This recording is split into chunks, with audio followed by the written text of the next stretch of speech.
badan tersentak-sentak, rupanya anxiety. Saya ada seorang pesakit lelaki umur 72 tahun, datang daripada Rombau, Negeri Sembilan. Komplain masalahnya tersentak-sentak setiap kali baring dan juga setiap kali nak tidur. Dia akan jadi macam tu. Dia mengiring tidur, ke kanan dia akan jadi pening. Lidah koring, lidah panas, kepala poning, telinga berdosing, tekak tercokek, mulut panas, dada panas, napas susah, perut kombong, perut podek. Lama makan ubat tak hilang-hilang. Dia dah jumpa doktor, dah ambil ubat macam-macam. Bagi ubat angin, doktor bagi ubat gastrik, doktor bagi ubat kembung, doktor bagi ubat saraf, doktor bagi vitamin. Semua makan ubat semua tak hilang. Dia dah pantang macam-macam sampai kurus badannya. Yang terakhir ni, sejak akhir-akhir ni apa yang berlaku adalah bila dia mengiring ke kiri nak tidur, mengiring ke kanan dia poning dan rasa macam menggeletar macam tu. Sebenarnya panic attack atau reflex.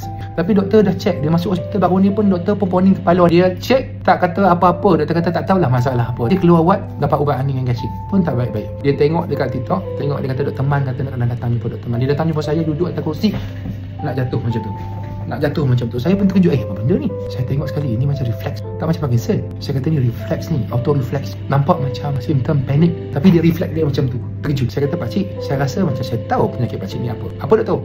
Doktor, ubatlah saya, ubatlah saya doktor. Saya tak tahu dah, saya percaya doktor Man.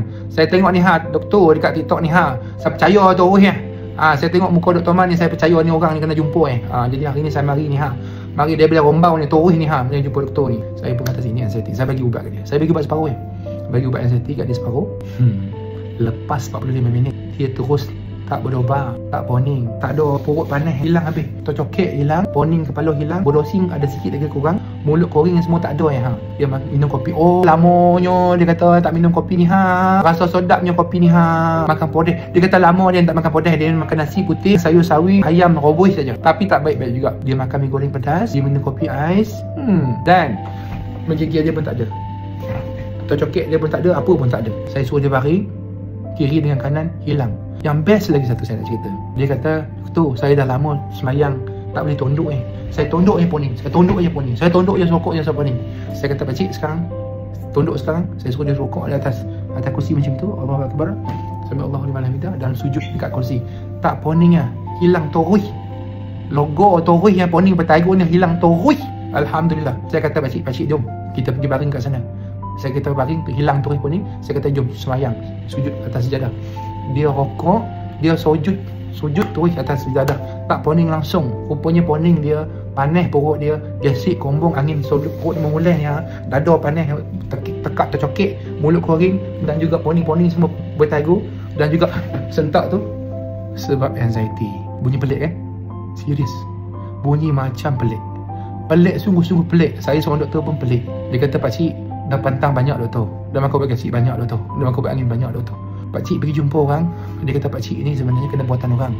Pakcik ni pengurusi masjid, pakcik dah pencin lama Jadi pada pakcik macam ni, orang cakap, orang buat pakcik percaya Tapi masalahnya pakcik dah jumpa dengan bomoh dengan ustaz, dah macam-macam dah, tak hilang-hilang juga doktor.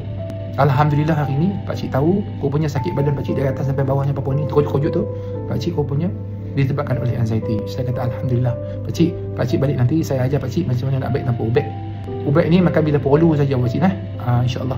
Pakcik kena kata, aku baik, aku kuat, Allah tolong. Aku baik, aku kuat, Allah tolong. Anxiety boleh kurang pakcik. Kita kena reset otak pakcik.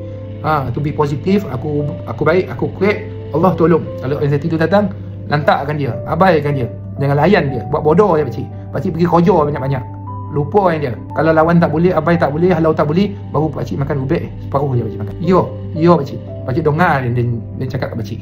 InsyaAllah doktor, saya balik nanti saya nak makan, saya nak ingat macam biasa, macam Dr. Posan. Kita baik, kita kuat, Allah tolong. Kita baik, kita sembuh, Allah tolong. Apa semua nak belajar lagi macam mana nak rawat anxiety, tengok live hari-hari ada. Follow lah, InsyaAllah. Follow ni bukan tak kena bayar. Saya akan ajar apa macam mana nak baik anxiety tanpa ubat. Kawan-kawan semua yang ada mengidap anxiety, yang masih dalam rawatan doktor, teruskan makan ubat yang doktor pakai bagi, teruskan. Cuma saya nak ajar satu saya nak ajar macam mana nak kenal anxiety, macam mana nak elakkan trigger dia. Okay? Kalau kita dah belajar macam mana nak tonang, macam mana nak tonang je diri, teruskan. Nak grounding, teruskan. Saya nak ajar macam mana nak konal anxiety, trigger dia, macam mana nak halang trigger, mencetuskan anxiety. InsyaAllah kita tutup lubang-lubang trigger tu dan kita boleh baik tanpa ubat. Jangan takut makan, jangan pantang bukan-bukan, jangan beli suplemen bukan-bukan, jangan kata tak boleh, jangan kata yang dia takut, jangan sebut takut. Cakap dia yang kuat, Ada yang kuat, ada yang boleh. Ada yang kuat, ada yang boleh. Allah tolong. Okey? Follow dan tampar dia.